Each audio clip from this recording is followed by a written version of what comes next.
California is a very unique state.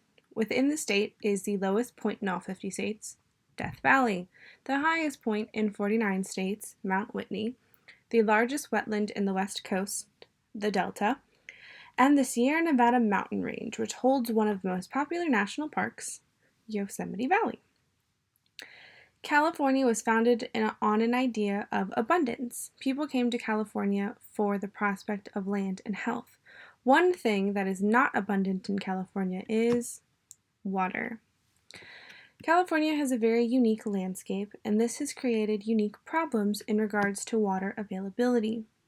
Most of the rain and snowfall is in the upper half of the state, which naturally leads out to the San Juan Canal and does not flow to the very southern reaches of the state. This makes having a year-round water supply for the entire state difficult to achieve. In the beginning of California's history, the Native Americans who lived in the state did very little farming. In fact, only a few tribes farmed and irrigated land.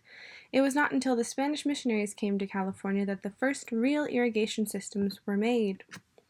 This was the beginning of diverging water supplies, a practice that will continue in California for the rest of its history, often done with no regard to the environmental or social repercussions. Conflicts with water. The first issues with water in California began in 1849 when miners came to California and began to use hydraulic mining in the Sierra Nevada foothills. Hydraulic mining could wash away entire mountainsides.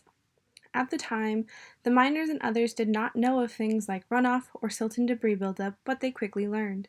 The silt and debris from this mining was making its way into the waterways, filling in river canals, which caused more frequent flooding. Levees were built by those in the affected areas, but the flooding continued and so legal action was taken. In 1884, the dumping of debris into rivers and streams became illegal, and with that decision, hydraulic mining basically came to an end. The Los Angeles Aqueduct. Superintendent of LA Water and Power, William Mulholland, spearheaded the Los Angeles Aqueduct. Construction began in 1908 and completed in 1913.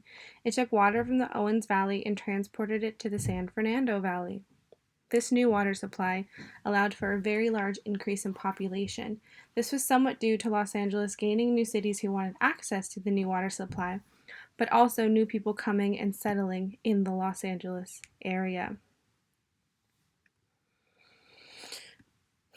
By 1924, the Owens Valley had been basically drained by the aqueduct, and the fish and birds and plant life were all gone. Another consequence of this aqueduct was the destruction of Mono Lake, a lake that relied on incoming water sources that were being taken by the new aqueduct. In 2006, the Owens Valley project was started to try and correct the damage that had been caused by the aqueduct. Water was put back into the lake, and within a few years, the wildlife population had returned. Another conflict that faces California's water supply is groundwater overdraft. When groundwater is taken out through wells in excess, or the natural supply of groundwater does not get replenished, it creates an issue called groundwater overdraft. Groundwater is supposed to experience fluctuations in levels, but the natural cycle of melting snow and rainwater are supposed to replenish the levels to the correct places throughout the seasons. But with human involvement, the levels are so low that the natural processes cannot keep up.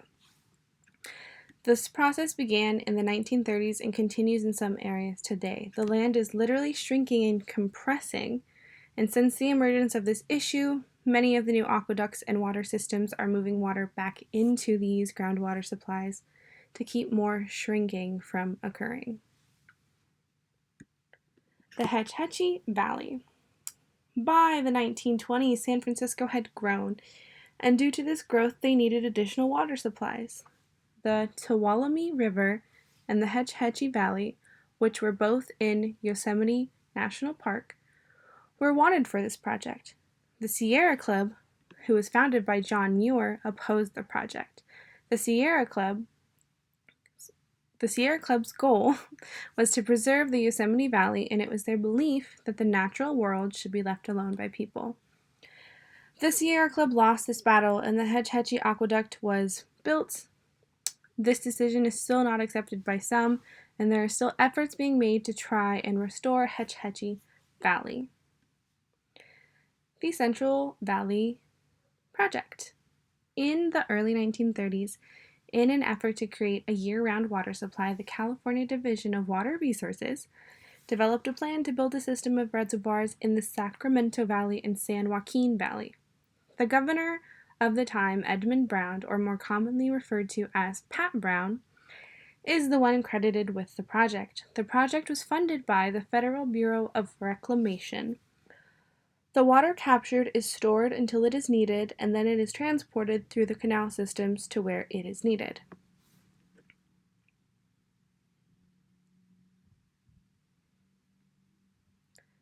The All-American Canal.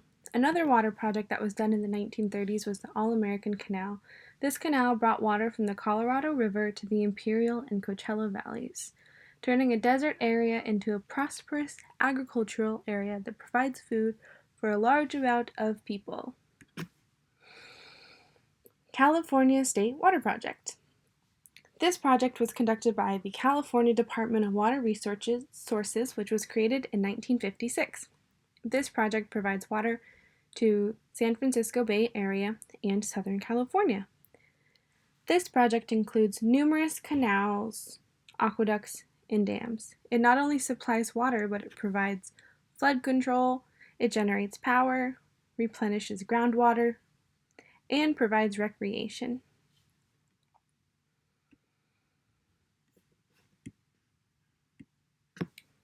Protecting waterways. The Delta is the largest wetlands on the West Coast, and a large amount of water for the people of California flows through the deltas. Due to the pumping of water through the delta, there has been an effect on the flow patterns of the delta. During the dry season, salt water from the sea is being pulled into the delta and therefore into the water supply system and the ecosystem. In an effort to keep the flow of salt water into the delta at a minimum, additional water pumps are used in the dry seasons.